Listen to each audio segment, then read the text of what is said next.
الحمد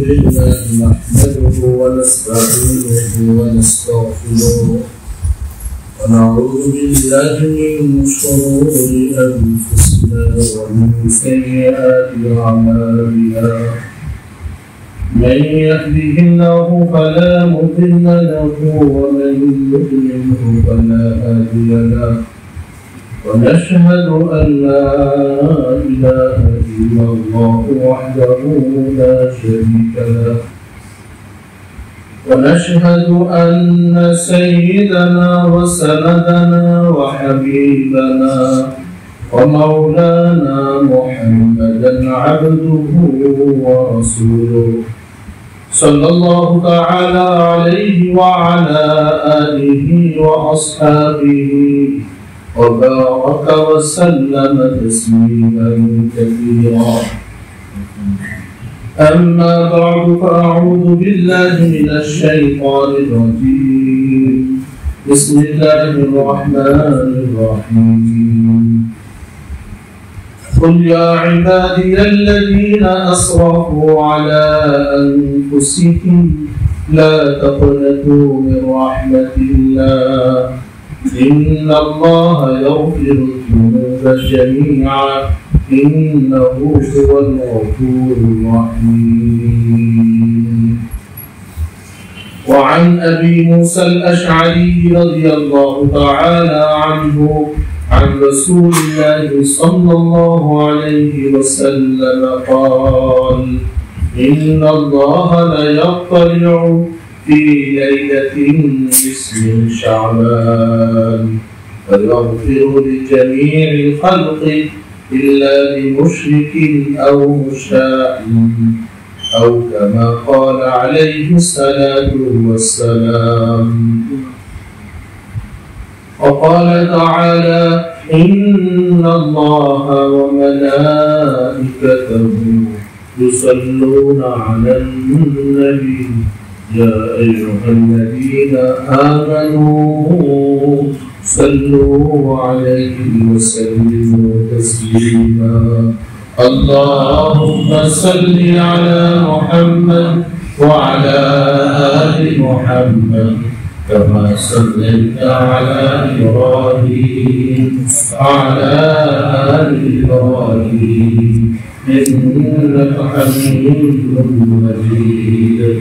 اللهم بارك على محمد وعلى آل محمد كما باركت على إبراهيم وعلى آل إبراهيم إنك حميد مجيد. بلغ العلا بكماله كشف الهدى بجماله حسنت جميع خصاله صلوا عليه وآله. محترم মুকাররম সম্মানিত হাজিরিন, আমরা সর্বপ্রথম মহান রব্বুল কারীমের দরবারে শুকরগুজার হব যে আল্লাহ রাব্বুল আলামিন আমাদেরকে 14 শাবানের জুমাবারে যথাসময়ে তার ঘরে উপস্থিত হওয়ার মতো সৌভাগ্য দান করেছেন। এজন্য আমরা সবাই বলি আলহামদুলিল্লাহ।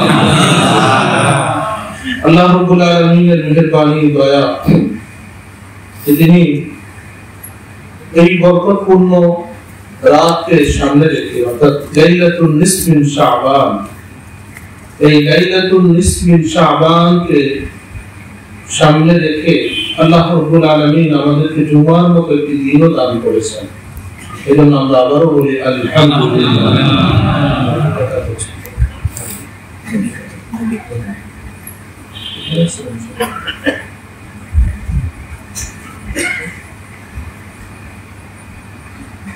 মুহতারাম হাজিরিন, আমরা মোটামুটি সবাই জানি আজকের যে দিবাগত রাতটি, সেই রাতটি হলো লাইলাতুল নিসফিন শাবান। দিনের বেলা জুমাবার, দিন শেষে হলো লাইলাতুল নিসফিন শাবান। এই ফজিলতপূর্ণ এবং বরকতপূর্ণ রাত আল্লাহ রাব্বুল আলামিন আমাদেরকে দান করেছেন এই রাতটিকে যেন আমরা কাজে লাগাইতে পারি। এর জন্য এখন থেকে যদি আমরা প্রস্তুতি নেই, তাহলে এই রাতের যে সুফল, এই রাতের যে বারাকাত, এই রাতের যে মাগফিরাত, আল্লাহর পক্ষ থেকে যে ক্ষমা, এটা আমরা লাভ করতে পারি। আল্লাহ রাব্বুল আলামিন আমাদের প্রত্যেকটা মানুষকে আজকের রাতে আল্লাহর পক্ষ থেকে ক্ষমা লাভ করার মতো তৌফিক আল্লাহ তাআলা দান করুন। আমিন। রাসূল আকরাম সাল্লাল্লাহু আলাইহি ওয়াসাল্লাম হাদিসে ইরশাদ করেছেন, ইন্নাল্লাহা লা ইয়াত্তালিউ ফি লাইলাতিন নিসমিন শাবান, যে আল্লাহ রাব্বুল আলামিন লাইলাতুল নিসমিন শাবানে তিনি দুনিয়ার আসমানে উকি দেন, মনোনিবেশ করেন। ফায়াগফিরু লিজামিইল খালকি ইল্লা লিমুশরিকিন আও মুশাহিন, দুই শ্রেণীর মানুষ ছাড়া আল্লাহ রাব্বুল আলামিন সবাইকে মাফ করে দেন। এরা কারা? আমি গত জুমা বলেছি, এক শ্রেণীর মানুষ হলো মুশরিক, আরেক শ্রেণীর মানুষ হলো মুশাহিন। মুশাহিন মানে হিংসা বিদ্বেষ লালনকারী। গত জুমা আমি আপনাদের কাছে আহ্বান রেখেছিলাম যে আমরা এর থেকে তওবা করব, একে অপরকে মাফ করে দিব, তাহলে আল্লাহর থেকে আজকের এই রাতে আমরা ক্ষমা লাভ করব। আল্লাহর ক্ষমা চাইতে চাই না বলে, আল্লাহর ক্ষমা চাইতে হলে রাসূল আকরাম সাল্লাল্লাহু আলাইহি সাল্লাম যে পদ্ধতির কথা বলে দিয়েছেন, এই পদ্ধতি আমাদেরকে অবলম্বন করতে হবে।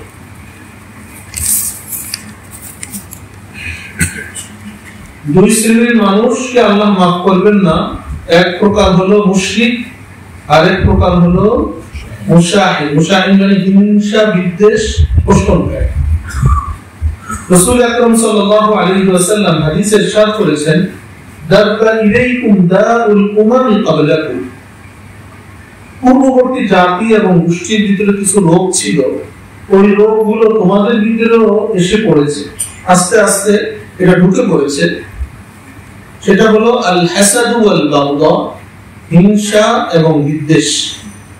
আল্লাহ রাসূল সাল্লাল্লাহু আলাইহি ওয়াসাল্লাম পরে বলেছেন, হিয়াল হালিকাত, এই হিংসা বিদ্বেষটা এমন রোগ যেটা মানুষকে মুন্ডনকারী। আল্লাহ রাসূল নিজেই বলেছেন কি মুন্ডনকারী? আমরা জানি চুল মুন্ডন করি, আমরা হজে গেলে, উমরায় গেলে, এখানে কি মুন্ডনকারী মানে চুল মুন্ডনকারী? আল্লাহ রাসূল নিজে বলেন, লা আকুলু তাহলিকুশ শা'রা, আমি এই কথা বলি না যেটা চুলকে মুন্ডন করে দেয়, ওয়ালাকিন তাহলিকুদ দীনা, বরং হিংসা বিদ্বেষ এত ভয়ঙ্কর রোগ, এটা দ্বীনকে তার থেকে মুন্ডন করে দেয়, দ্বীন থেকে তাকে সরিয়ে দেয়। ওয়াল্লাযী নাফসি বিয়াদিহি লা তাদখুলুল জান্নাহ হাত্তা তুমিনু, আল্লাহ রাসূল সাল্লাল্লাহু আলাইহি ওয়াসাল্লাম বললেন, ওই সত্তার কসম যেই সত্তার হাতে আমার জান, লা তাদখুলুল জান্নাহ হাত্তা তুমিনু, তোমরা ওই সময় পর্যন্ত জান্নাতে প্রবেশ করতে পারবে না যতক্ষণ না তোমরা প্রকৃত ঈমানদার হবে। ওয়ালা তুমিনু হাত্তা তাহাবু, আর তোমরা প্রকৃতপক্ষে ঈমানদার হতে পারবে না যতক্ষণ না তোমরা একে অপরকে ভালোবাসবে। আফালা উনাবিউকুম বিমা ইয়াথবুতু যালিকা লাকুম, আল্লাহ রাসূল সাল্লাল্লাহু আলাইহি ওয়াসাল্লাম বলেন, আমি কি তোমাদেরকে বলে দিব যে ওই আমলের কথা যার মাধ্যমে তোমাদের পরস্পরের ভিতরে মহব্বত এবং ভালোবাসা এটা স্থির হবে। আল্লাহ রাসূল নিজে বলেন, আফশুস সালামা বাইনাকুম, তোমরা পরস্পরের ভিতরে সালামের ব্যাপকভাবে প্রচার প্রসার করো, সালামের ব্যাপক প্রচার প্রসার করো, তাহলে তোমাদের ভিতরে মহব্বত হবে। আরেকজন মুসলমান আরেকজন মুসলমানের সাথে যখন মহব্বত হবে, তখন তাদের ঈমান পরিপূর্ণ হবে, আর যখন ঈমান পরিপূর্ণ হবে তখন তারা জান্নাতে প্রবেশ করবে। সুবহানাল্লাহ। এজন্য মুহতারাম হাজিরিন, হিংসা বিদ্বেষ থাকলে কি হয়? একজন একজনকে দেখলে সালাম দেয়, একজন একজনকে দেখলে চেহারা ফিরিয়ে দেয়, কি বলে দেখি দেয় না। একজন একজনের পাশে নামাজে দাঁড়াইছে, হিংসা বিদ্বেষ, পুরো নামাজটাই শেষ। পুরো নামাজের ভিতরে তাহলে দেখেন দিন কিভাবে শেষ হয়ে যায়। আপনি ইবাদত করছেন, মনের ভিতরে হিংসা বিদ্বেষ, আপনি আরাফার ময়দানে দোয়া করছেন, মনের ভিতরে হিংসা বিদ্বেষ, সেই দোয়া আল্লাহর কাছে কি হবে না? কবুল। এই লাইলাতুল বারা, লাইলাতুল নিসফ মিন শাবান, যেটাকে আমরা শবে বরাত বলি, এই রাতে আমরা আল্লাহর কাছে কান্নাকাটি করব অবশ্যই। তবে আমরা একটা অপরকে কি করে দিব? মাফ করে তারা যাবেন ইনশাআল্লাহ। আমরা যদি একটা অপরকে মাফ করে দিই, আল্লাহ আমাদেরকে কি করে দিবেন? মাফ করে দিবেন। তাহলে আল্লাহর ক্ষমা পাইতে হলে বান্দাকে কি করতে হবে? মাফ করতে হবে। আল্লাহ রাসূল সাল্লাল্লাহু আলাইহি ওয়াসাল্লাম বলেছেন, এই ভয়ঙ্কর রোগ এটা পূর্ববর্তী জাতি গোষ্ঠী থেকে এসেছে, আর এটা এত ভয়ঙ্কর রোগ যে তোমাদের দিনকে শেষ করে দেয়, দিনকে বরবাদ করে দেয়। আল্লাহু আকবার। আল্লাহ রাসূল সাল্লাল্লাহু আলাইহি ওয়াসাল্লামের আরেকটি হাদিস আমি আপনাদেরকে শোনাই। যে হাদিসের বর্ণনাকারী সাহাবী হলেন হযরত আনাস বিন মালিক রাদিয়াল্লাহু তাআলা আনহু। তিনি বলেন, قال لي رسول الله صلى الله عليه وسلم, আনাস বিন মালিক রাদিয়াল্লাহু তাআলা আনহু বলেন যে আল্লাহ রাসূল সাল্লাল্লাহু আলাইহি ওয়াসাল্লাম আমাকে বললেন, ইয়া বুনাইয়া, হে আমার প্রিয় বৎস, ইন কাদারতা আন তুসবিহা ওয়া তুমসিয়া লাইসা ফি কলবিকা গাশশুন লিআহাদিন ফাফআল। হে আমার প্রিয় বৎস, তুমি যদি এভাবে সকালটা কাটাইতে পারো, সন্ধ্যাটা কাটাইতে পারো, যে তোমার অন্তরে কারো প্রতি কোনো হিংসা বিদ্বেষ নাই, তাহলে তুমি এটাই করো। অর্থাৎ তুমি এমন ভাবে সকাল কাটাও, এমন ভাবে সন্ধ্যা কাটাও যে তোমার অন্তরটা পরিষ্কার পরিচ্ছন্ন, কারো প্রতি কোনো ধরনের হিংসা বিদ্বেষ তোমার অন্তরে। আপনার সাথে যদি কেউ হিংসা করে, করুন না, সে আমি কেন করবো? আমার দিলটাকে আমি সাফ রাখবো, পরিষ্কার রাখবো। আল্লাহ রাব্বুল আলামিন আমাদের অন্তরকে এই জন্য দেন নাই যে আমরা হিংসা বিদ্বেষ দিয়ে আমাদের অন্তরটাকে ভরে রাখবো। আল্লাহ রাসূলের সাহাবীকে বলেন, আদর করে বলেন, ইয়া বুনাইয়া, হে আমার প্রিয় বৎস। দেখেন, বাবা যেন তার সন্তানের কল্যাণ কামনা করে, প্রিয় ছেলে, প্রিয় বেটা। আল্লাহ রাসূল হযরত আনাস রাদিয়াল্লাহু তাআলা আনহু, তিনি বয়সে খুব ছোট ছিলেন। আল্লাহ রাসূল সাল্লাল্লাহু আলাইহি সাল্লাম তাকে বললেন, ইয়া বুনাইয়া, হে আমার প্রিয় বেটা, হে আমার প্রিয় বৎস, ইন কাদারতা, তুমি যদি পারো, আন তুসবিহা ওয়া তুমসিয়া, যে তুমি সকাল করবে, সন্ধ্যা করবে, এমন অবস্থায় যে তোমার অন্তরে কারো প্রতি কোনো হিংসা বিদ্বেষ থাকবে না। আল্লাহ রাসূল ফাফআল, তাহলে তুমি করো। তোমরা কালালি, আনাস বিন মালিক রাদিয়াল্লাহু তাআলা বলেন, এরপর আল্লাহ রাসূল আমাকে বললেন, ইয়া বুনাইয়া ওয়া যালিকা মিন সুন্নতি, হে আমার প্রিয় বৎস, এটা হলো আমার সুন্নাহ, আমার সুন্নাত। মানে আমিও আমার অন্তরে কারো প্রতি হিংসা বিদ্বেষ লালন করি না। ওমান আহইয়া সুন্নতি ফাকাদ আহাব্বানি, আর যে আমার সুন্নাতকে জিন্দা করলো, আমার সুন্নাতকে বাস্তবায়ন করলো, আমার সুন্নাতকে প্রতিষ্ঠা করলো, সে আমাকে মহব্বত করলো। সুবহানাল্লাহ। ওমান আহাব্বানি কানা মাই ফিল জান্নাহ, আর যে আমাকে মহব্বত করলো, সে আমার সাথে জান্নাতে যাবে। সুবহানাল্লাহ। আল্লাহ রাসূলের সাথে জান্নাতে কারা কারা থাকতে চায়? হ্যাঁ, কারো এই ব্যাপারে কোনো ইয়ে আছে? তাহলে আল্লাহ রাসূল সাল্লাল্লাহু আলাইহি ওয়াসাল্লাম যেটা করতে বলছেন, এটা করা লাগবে কি লাগবে না? তাই কি বলে? সবাই আমরা রাসূলের সাথে জান্নাতে থাকতে চাই।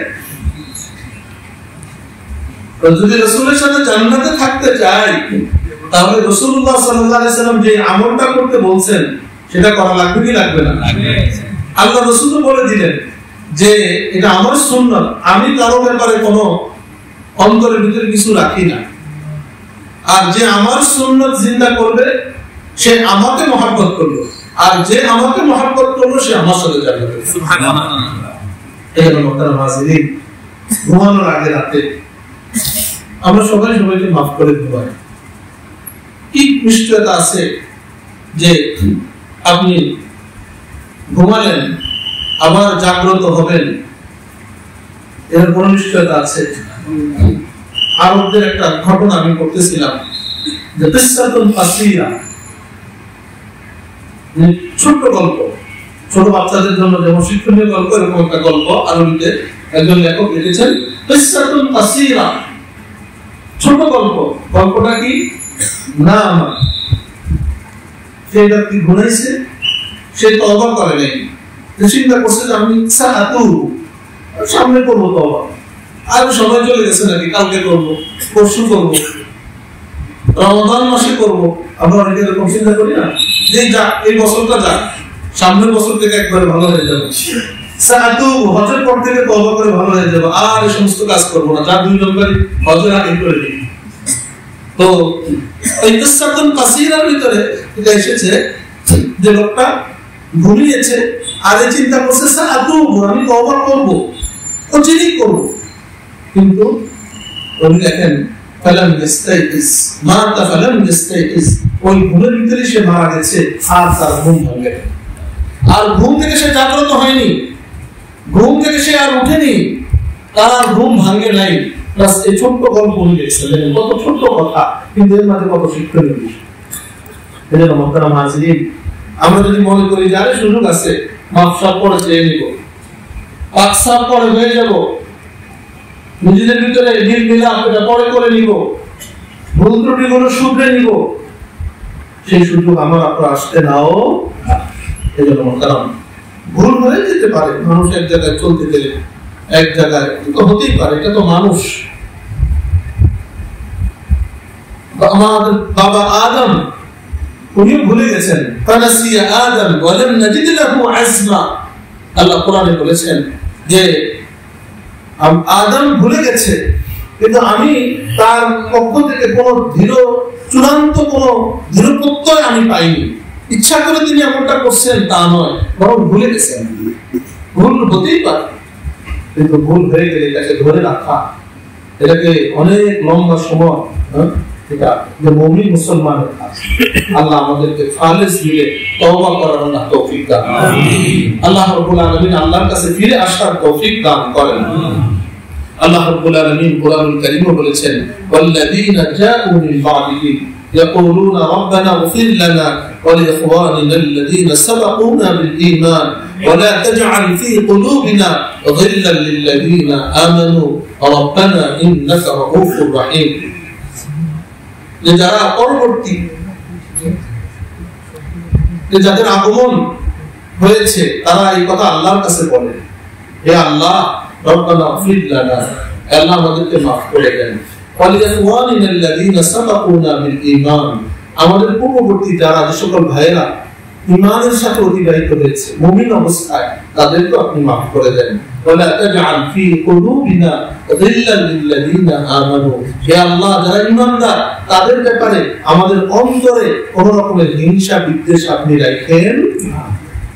রব্বানা ইন্নাকা রাউফুর রাহিম, হে আমাদের রব আপনি বড় দয়ালু এবং বড় স্নেহশীল, আপনার মমত্ববোধ অনেক, আপনি বড় মেহেরবান, আপনি মেহেরবানি করে আপনি আমাদের সবাইকে মাফ করেন। আল্লাহ দোয়া শিক্ষা দিচ্ছেন যে আল্লাহ আমাদেরকেও মাফ করেন, আমাদের যারা আগে অতিবাহিত হয়েছে ঈমানদার তাদেরকেও কি করে দেন, মাফ করেন, এবং আমাদের পরস্পরের ভিতরে কারো অন্তরে কোনো কারো প্রতি হিংসা বিদ্বেষ কেউ রেখে কি দুনিয়াতে বেঁচে গেছে? কি বলেন? যেরকম এটা রাখলে কিছুদিন বেশি বাঁচা যাবে, সবাই তো যেতে হবে আল্লাহর কাছে, যেন আমরা একটু পাক সাফ হয়ে যেতে পারি, সেই তৌফিক আল্লাহ তাআলা আমাদের সবাইকে দান করেন। মুহতারাম হাজিরিন, এই যে রমাদান মুবারক আসছে, আমরা তো আল্লাহর কাছে দোয়া করছি, আমরা যেন মেহেরবানি করে আল্লাহ যেন আমাদেরকে রমাদান মুবারক পর্যন্ত পৌঁছায় দেন। একটা রমাদান পাওয়া কত গুরুত্বপূর্ণ, একটা রমাদান মুবারকের ইবাদত কত গুরুত্বপূর্ণ, এই হাদিস থেকে আমাদের বুঝে আসবে। আমি একটা হাদিস আপনাদেরকে শোনাচ্ছি। এই হাদিস عن طلحة بن عبيد الله رضي الله تعالى عنهما। طلحة بن عبيد الله থেকে বর্ণিত হাদিস, তিনি বলেন أن رجلين قدما على رسول الله صلى الله عليه وسلم, দুজন ব্যক্তি আল্লাহ রাসূলের কাছে আসলেন। فقال إسلامهما جميعا, তারা দুইজন এসে একসাথে আল্লাহ রাসূলের কাছে ইসলাম গ্রহণ করছেন। فقال أحدهما أشد اجتهادا من صاحبه, এই দুইজনের মধ্যে একজন খুব বেশি ইবাদত করত আর একজন একটু তুলনামূলক কম ইবাদত করত। দেখেন আমাদের সবার ইবাদত এক রকম না, সবার কোরআন তেলাওয়াত এক রকম না, সবার তাহাজ্জুদ এক রকম না, সবার নামাজ এক রকম না, সকলের নফলের প্রতি ইহতিমাম এক রকম না, কেউ কম করে কেউ বেশি করে। একজন একটু বেশি করতো, একজন একটু তুলনামূলক কম করতো। ফাগাসাল মুজতাহিদু মিনহুমা, এই দুইজনের মধ্যে যে নাকি বেশি ইবাদত করত সে জিহাদে অংশগ্রহণ করেছে, পরে ওখানে গিয়ে সে শাহাদাত বরণ করে শাহাদাতের মর্যাদা এবং মর্তবা সে লাভ করেছে, শহীদ হয়ে গেছে। আর তার যে সঙ্গী ছিল যে নাকি ইবাদত তুলনামূলক কম করত, সে আরো 1 বছর দুনিয়াতে বেঁচে ছিল। তারপরে তার ইন্তেকাল হয়ে গেছে। তালহা এই হাদিসের বর্ণনাকারী রাবী, বর্ণনাকারী সাহাবী, তিনি বলেন فرأيت فيما يرى النائم كأني عند باب الجنة।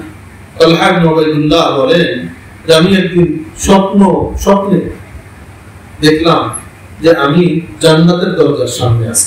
সুবহানাল্লাহ। إذ أنا بهما وقد خرج خالد من الجنة। আর এমন সময় আমার কাছে হলো ওই দুইজন মানুষ, ওই যে দুইজন সঙ্গী যারা একসাথে ইসলাম গ্রহণ করছে। একজন 1 বছর আগে মারা গেছে, শহীদ হয়েছে, আর একজন হলো কি 1 বছর পরে তিনি স্বাভাবিক মৃত্যুবরণ করেছে। উনি জিহাদে অংশগ্রহণ করেননি, শাহাদাত লাভ করেননি। তো জান্নাতের দরজার সামনে আমি আছি আর ওই দুইজন।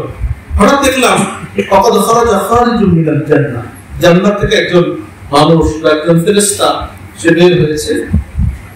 ফাআদিনা লিল্লাযী তুফিয়াল আখিরা মিনহুমা, যে মানুষটা পরে মারা গেছে, যে নাকি ইবাদত তুলনামূলক কম করত, আবার জিহাদে অংশগ্রহণও করে নাই, শহীদও হয় নাই, তাকে অনুমতি দেওয়া হলো যে তুমি জান্নাতে প্রবেশ করো। সুম্মা খারাজা ফাআদিনা লিল্লাযী ইসতুশহিদা, এরপরে যে শহীদ হয়েছে, যে আগে মারা গেছে শহীদ অবস্থায়, তাকে অনুমতি দেওয়া হলো জান্নাতে যাওয়ার। সুম্মা রাজাআ ইলাইয়া ফাকালা লি ইরজি, এরপরে এই যে দুজন তারা আমার কাছে আসলো, এসে বলল যে তুমি যে মনে করছো তুমি জান্নাতে যাইবা, তোমার এখনো সময় হয়নি। কারণ উনি তো এখনো ঘুমে, উনি তো জীবিত, জান্নাতে যাইতে হলে তো কি লাগবে, মৃত্যু হওয়া লাগবে।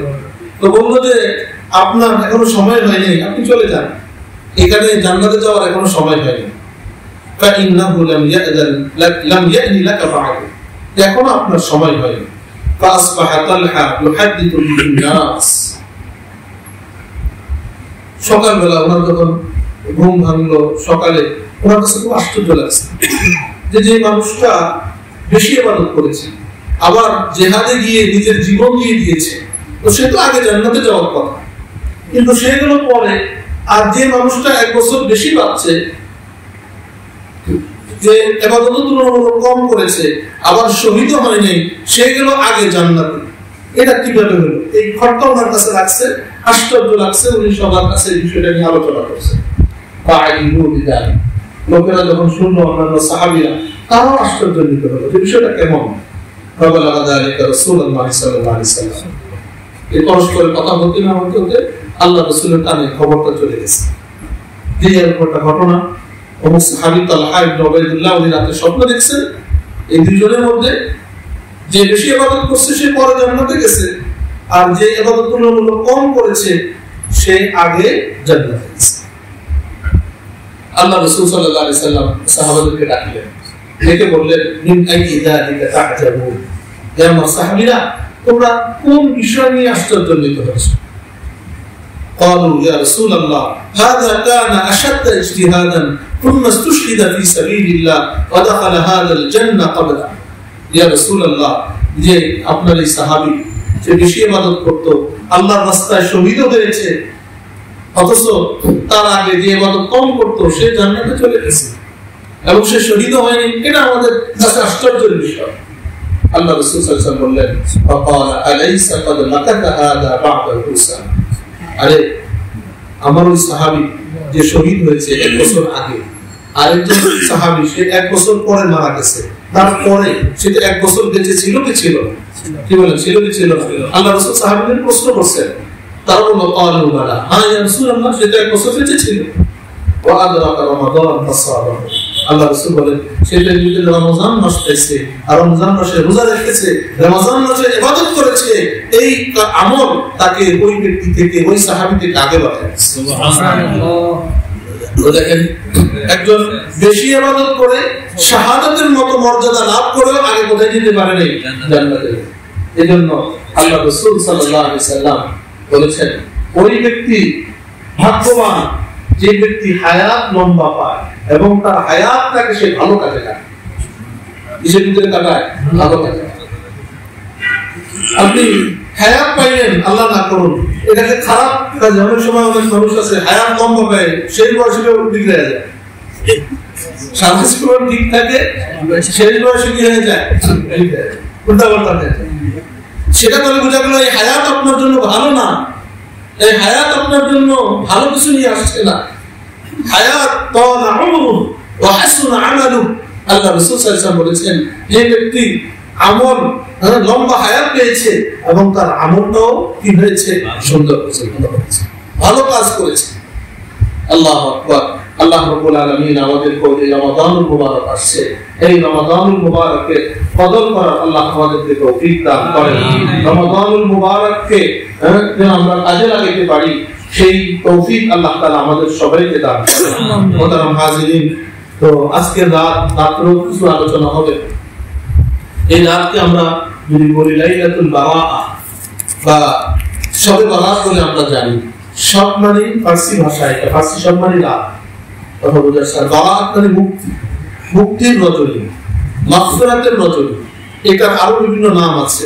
একে লাইলাতুল মুবারাকাও বলা হয়, বরকতময় রাত, বা লাইলাতুর রাহমা, এটাকে রহমতের রাতও বলা হয়, বা এটাকে লাইলাতুস সাদ, এটাকে মানে প্রমাণপত্র, নথিপত্র পত্র স্থাপনের রাত এটাও বলা হয়।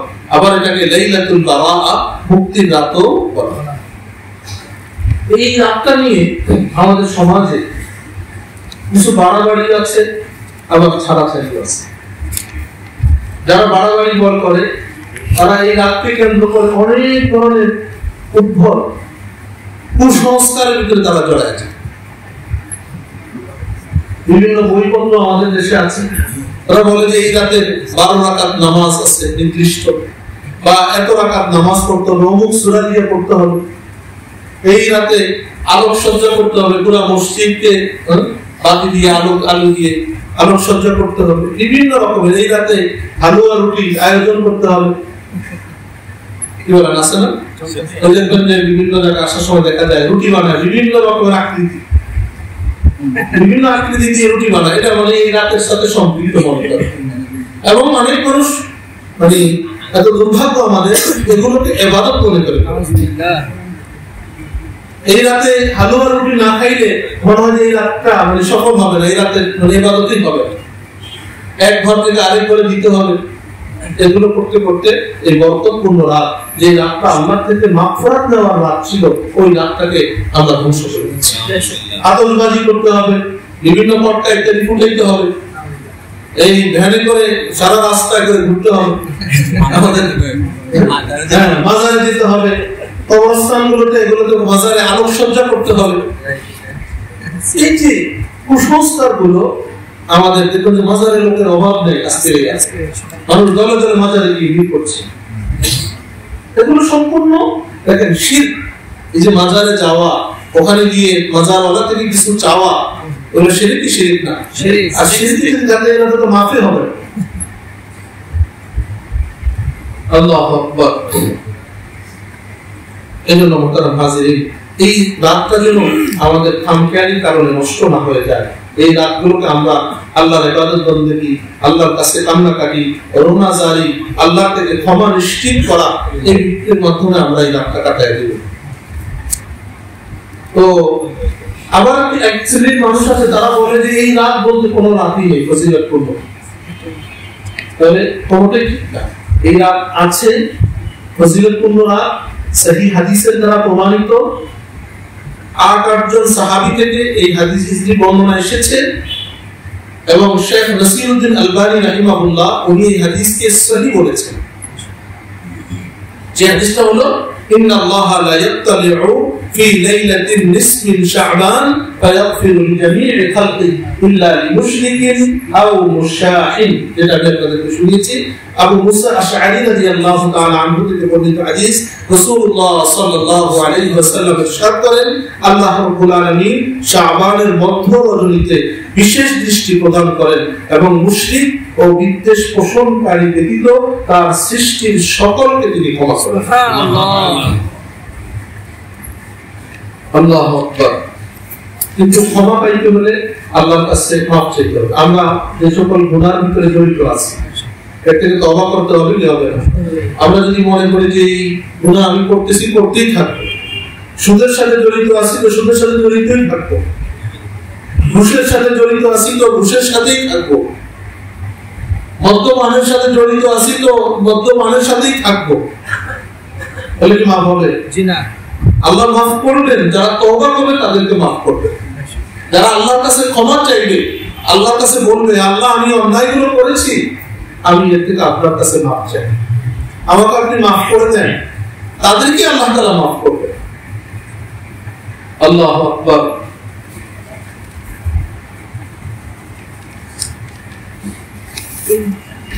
এই রাতের কি আমল? আমরা অনেকে এরকম ধারণা আছে যে এই রাতে গোসল করলে গোসলের যত ফোঁটা পানি আছে এর সাথে সব গুণাগুলো এভাবে ধুয়ে বা পাক সাফ হয়ে যায়। এমনি আপনি ইবাদত করবেন মনোযোগ সংযোগে মনোসংযোগের জন্য, আপনি যদি মনে করেন যে আমি গোসল করে নিলে আমার ইবাদতটা ভালো হবে, কোনো সমস্যা নেই, এটা ভালো কথা। আপনি ইবাদতের জন্য একটু পরিষ্কার পরিচ্ছন্ন করে গোসল করে নিলেন, কিন্তু এই গোসল করাটাকে এই রাতে কোনো বিশেষ ফজিলতের আমল মনে করা, এটা করা যাবে না। ভুলটা আমাদের এখানেই হয়।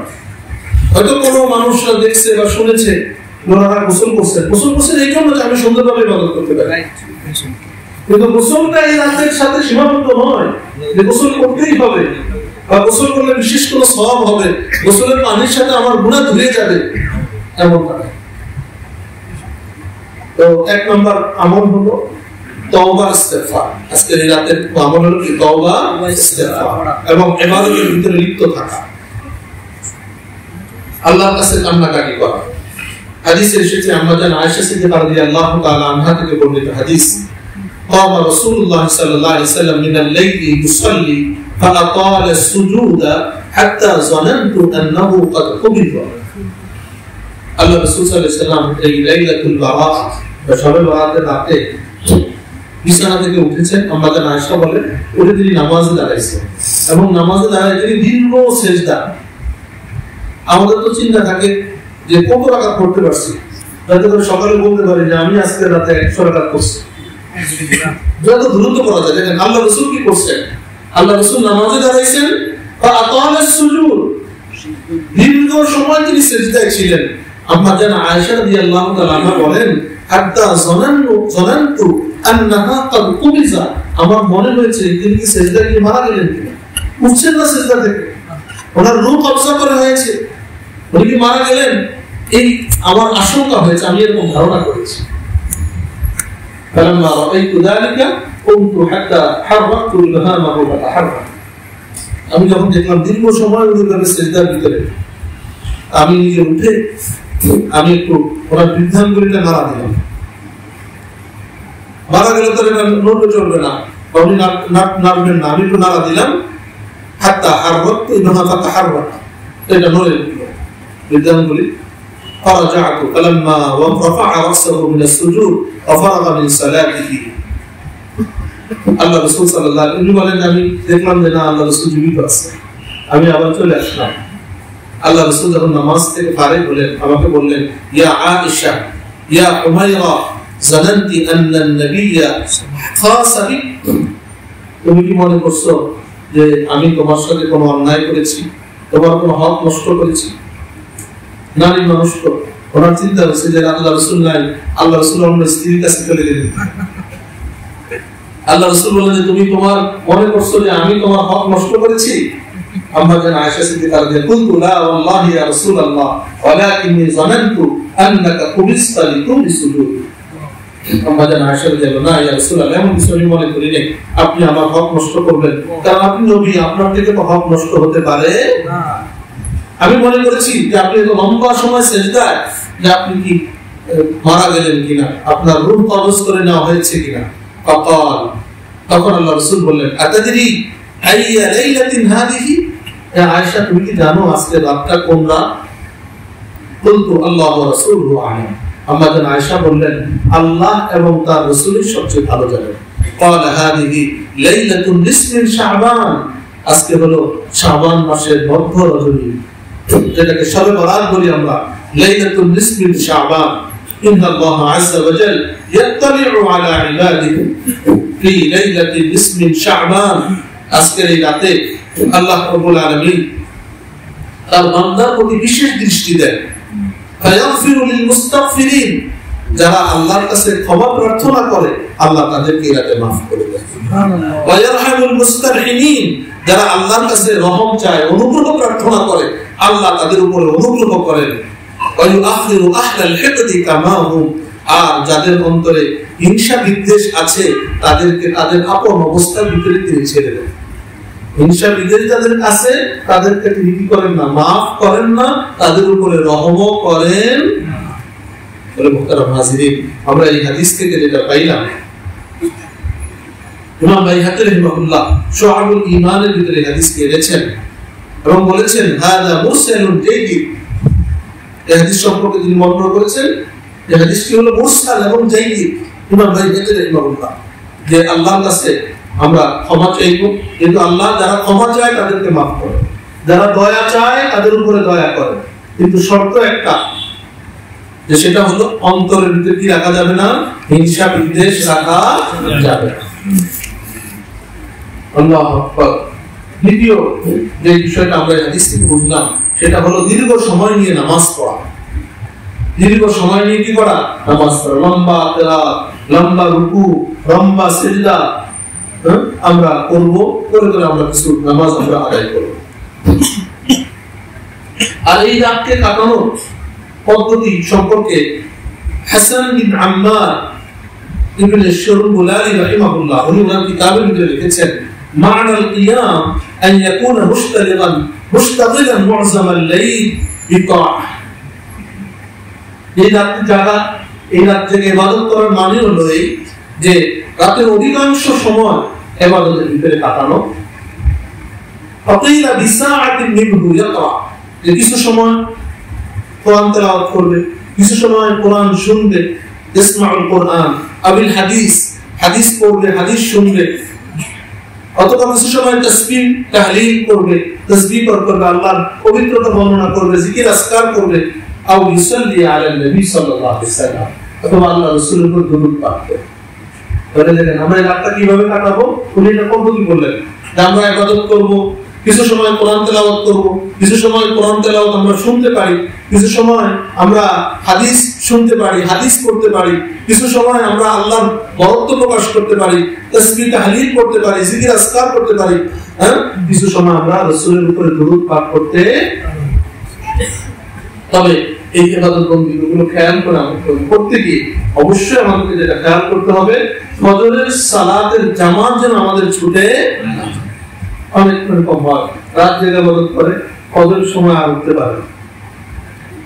সারা রাতের আপনার নফল ইবাদত একদিকে, আর ফজরের ফরজ এটার সাথে এর তুলনা ধারে কাছেও হবে না। দেখেন হাদিস হযরত ওসমান রাদিয়াল্লাহু তাআলা আনহু থেকে বর্ণিত হাদিস, তিনি বলেন সামি'তু রাসূলুল্লাহ সাল্লাল্লাহু আলাইহি ওয়াসাল্লাম ইয়াকুল, আল্লাহ রাসূলকে আমি বলতে শুনেছি, মান সাল্লাল ইশা ফি জামাআত, কোন মানুষ যদি ইশার নামাজ জামাতের সাথে আদায় করে, ফাকান্নামা কামা নিসফাল লাইল, যেন সে অর্ধরাত জেগে ইবাদত করে। ওমান সাল্লা সুবহা ফি জামাআতি, আর কোন মানুষ যদি ফজরের নামাজ জামাতের সাথে পড়ে, ফাকান্নামা সাল্লাল লাইলা কুল্লাহ, যেন সে পুরো রাত জেগে ইবাদত করবে। সুবহানাল্লাহ। ফাকান্নামা পুরো রাত জেগে সে নামাজ আদায় করবে। তাহলে ইশার নামাজ আমরা ইনশাআল্লাহ জামাতের সাথে করব, ফজরের নামাজও আমরা কি করব, এটা যেন আমাদের না ছুটে। এরপর আমরা যেটুকু পারি নিজের সাধ্যের ভিতরে থেকে আমরা ইবাদত করব, করা যাবে তো ইনশাআল্লাহ। আর শুধু এই লাইলাতুল বারাতের সাথে না, এটা সারা জীবনের জন্য, যতদিন হায়াত আছে ততদিন যদি কোনো মানুষ ইশার নামাজ জামাতের সাথে পড়লো, ফজরের নামাজ জামাতের সাথে পড়লো, আল্লাহ রাব্বুল আলামিন পুরো রাত জেগে ইবাদত করা সওয়াব আল্লাহ তাআলার কাছে। সুবহানাল্লাহ। এই হাদিস সহিহ মুসলিম, ইমাম মুসলিম রাহিমাহুল্লাহ তার কিতাবের ভিতরে বর্ণনা করেছেন। আল্লাহু আকবার।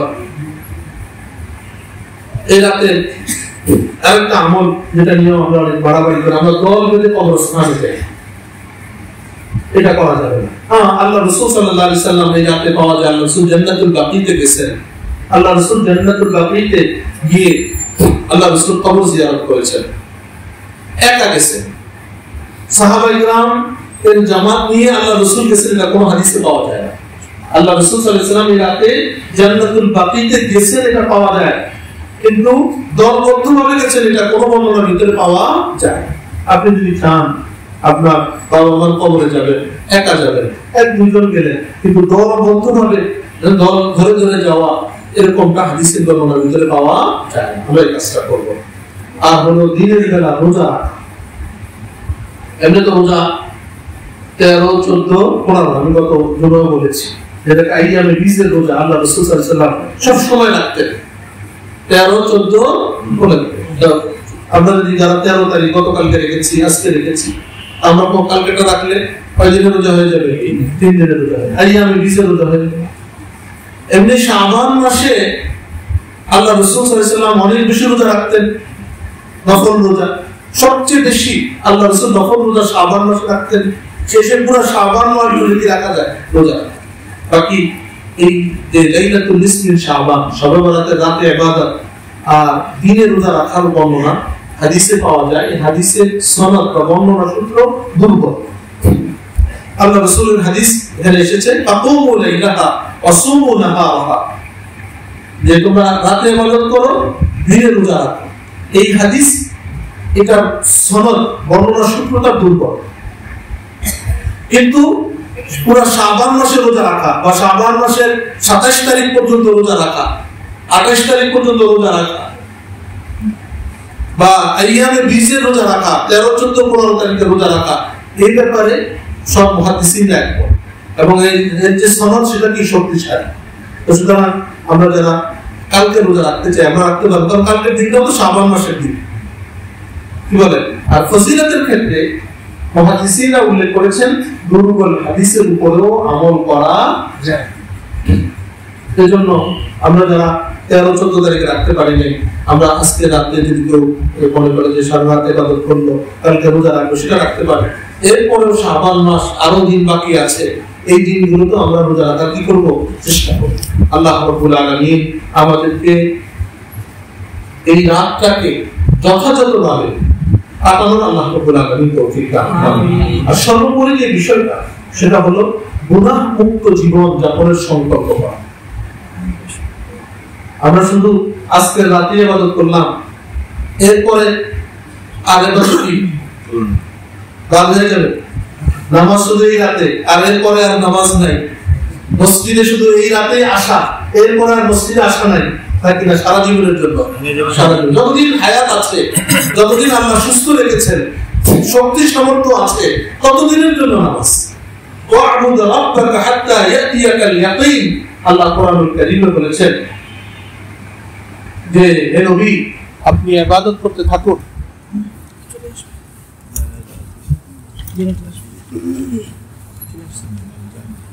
মৃত্যু আসা পর্যন্ত। ওয়া'বুদ রাব্বাকা হাত্তা ইয়াতিয়াকাল ইয়াকিন, মৃত্যু আসা পর্যন্ত আপনি ইবাদত করতে থাকুন। তাহলে ইবাদতের সম্পর্ক কোন পর্যন্ত? মৃত্যু আসা পর্যন্ত। মৃত্যু আসার আগ পর্যন্ত ইবাদত চলবে।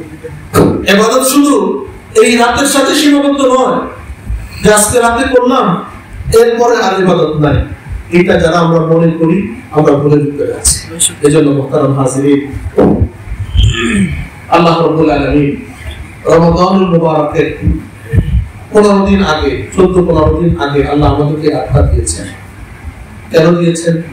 যাতে করে আল্লাহ চান যে বান্দা তোমার জন্য এত সুন্দর একটা মাস আমি রেখেছি, বরকতে ভরা, মাগফিরাতে ভরা, রহমতে ভরা, এটা যদি তুমি পরিপূর্ণভাবে উপকৃত হতে চাও, তাহলে এই রাত আমি তোমাদের দিয়েছি পাক সাফ হওয়ার জন্য, পবিত্র হওয়ার জন্য, তওবা করার জন্য, আমার কাছ থেকে কান্নাকাটি করে মাফ নিশ্চিত করার জন্য।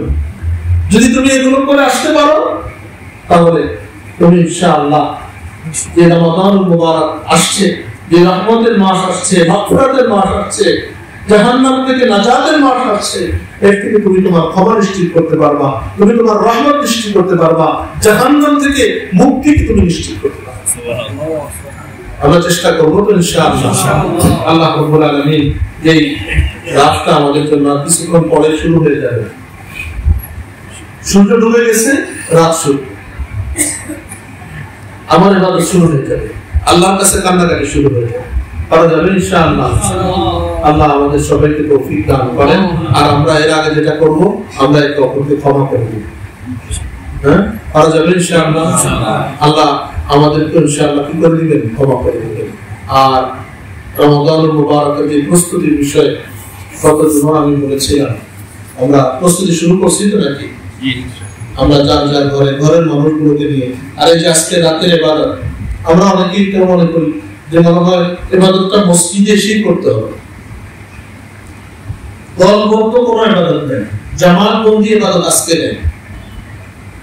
আজকে ইবাদত হলো যার যার মতো করে, যে মসজিদে এসে সবাই মিলে ইবাদত করতে হবে এমনটা কোনো কিছু নেই আজকের এই রাতের সাথে। এটা হচ্ছে আমাদের ভিতরে আমরা নিজের মতো করে দিচ্ছি। আর যদি কোনো মানুষের ঘরে এরকম পরিবেশ না থাকে, ঘরে গেলে আমি হয়তো ঘুমাই দিতে পারি, তখন সেক্ষেত্রে আপনি মসজিদে কোথাও এক কোনায়, কোনো এক জায়গায়, কোনো এক ফ্লোরে নীরবে আল্লাহর কাছে কান্নাকাটি করলেন, ইবাদত বন্দি করলেন। তবে যদি ঘরের পরিবেশ আমাদের যেরকম ইবাদত করার দরকার, ঘরের মানুষগুলোর ইবাদত করার দরকার আছে, চেষ্টা করবো যে আমরা যেরকম আলহামদুলিল্লাহ ইবাদতের জন্য আজকে আগ্রহী, উদ্বুদ্ধ, আমাদের ঘরের মানুষগুলো যেন ইবাদত করে, আমাদের মা বোনরা যেন ইবাদত করে, তাদেরকে আমরা উৎসাহ দিব, তাদেরকে আমরা তাদের ভিতরে আগ্রহ সৃষ্টি করার চেষ্টা করব, আর তাদেরকে এরকম পরিবেশ করে দিব আজকে যেন তারা কোনো খানা দানার বিশেষ কোনো আয়োজনের ভিতরে তাদেরকে আমরা লাগিয়ে রাখবো, যে আজকে তেমন কোনো আয়োজন নেই, বাস যা আছে তাই আমরা আজকে রাতটাকে আল্লাহ ইবাদতের ভিতরে কাটাবো। আগামী শবে বরাত, লাইলাতুল নিসফি শাবান আসবে, আর আমরা বেঁচে থাকবো, এটা কোনো নিশ্চয়তা আছে? আছে? গত লাইলাতুল বরাতে মানুষ যারা ছিল, আজকে অনেক মানুষ নাই। এজন্য আল্লাহ রাসূল বলছেন এক সাহাবীকে, হে আমার সাহাবী, ইদা কুনতা ফি সালাতিকা ফাসাল্লি সালাতা মুবাদ্দিই, হে আমার সাহাবী, তুমি যখন নামাজে দণ্ডায়মান হবে, এই কথা মনে করবে যেটা তোমার জীবনের শেষ নামাজ। তোমার জীবনের কি শেষ নামাজ? মুহাদ্দিসিন হাদিস বিশারদ উল্লেখ করেছেন, আল্লাহ রাসূল যদিও নামাজের কথা বলেছেন, এখানে যত ইবাদত আছে সব ক্ষেত্রে এই কথা মনে করতে হবে যেটা আমার জীবনের শেষ নামাজ, আমার শেষ ইবাদত, শেষ লাইলাতুল নিসফি শাবান, শেষ শবে বরাত হবে, শেষ রমাদান হবে, শেষ উমরা হবে, শেষ হজ হবে। এভাবে যদি আপনি করতে পারেন, ইনশাআল্লাহ দেখবেন মনের অবস্থার ভিতরে পরিবর্তন আসবে, হ্যাঁ, আল্লাহর কাছে কান্নাকাটি করার তৌফিক হবে, আল্লাহর কাছে রোজাদারি করার তৌফিক হবে। আল্লাহ আমাদের সবাইকে তৌফিক দান করেন। আল্লাহ থেকে আজকে রাত গনিমত মনে করে আল্লাহ থেকে ক্ষমা নিশ্চিত করা, আল্লাহ আমাদের সবাইকে তৌফিক দান করেন। আলহামদুলিল্লাহ।